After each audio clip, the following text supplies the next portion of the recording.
Bonjour à tous et à toutes. Dans quelques semaines démarre notre plan de 90 jours et je voudrais vous montrer les 5 outils qui me permettent de m'y préparer.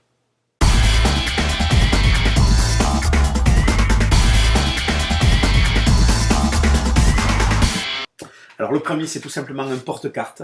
Ça recense tous les contacts que j'ai faits depuis le début de la phase de préparation qui a démarré le 1er octobre. Donc vous avez en fait ici les coordonnées de toutes les personnes avec lesquelles je suis rentré en contact et pour lesquelles je vais décider ou pas de donner une suite, soit dans la phase de préparation jusqu'au 1er janvier, soit dans la phase de lancement du 90 jours à proprement parler. Ensuite, évidemment, suite logique, ce carnet, le fameux carnet avec la liste de noms qui correspond en fait aux personnes que je contacte. Alors ce sont des feuilles qui sont détachables et rattachables, donc je trouvais l'astuce intelligente.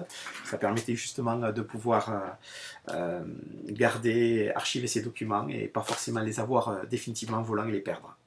Troisième aspect, c'est tout simplement ce cahier, un cahier de notes. Alors là-dedans, j'y mets tout ce qui est en rapport avec le 90 jours, donc de pro de loin, que ce soit de l'organisation, que ce soit de la préparation d'événements, le lancement, les idées vidéo, les thèmes, tout ce que je vais développer. Voilà. Ensuite,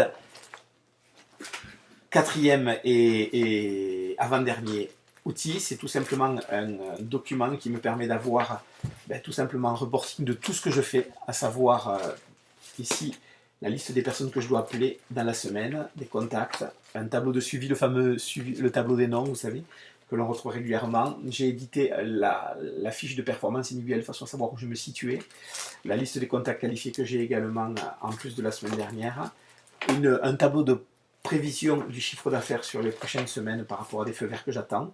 Ici un tableau qui indique le chiffre d'affaires en fonction de la catégorie de produits, pas très renseigné celui-là. Je ne l'ai pas vraiment utilisé, je m'en suis servi un petit peu. Ici, un tableau qui reprend la production des FCPI FIP des années précédentes, de façon à ce que je n'oublie pas mes clients que je vais aller voir. Ici, mon portefeuille client qui est condensé sur quelques pages. Ici, un autre tableau. Ensuite, la liste des prochaines personnes que je vais inviter à la POA. Bon, bref.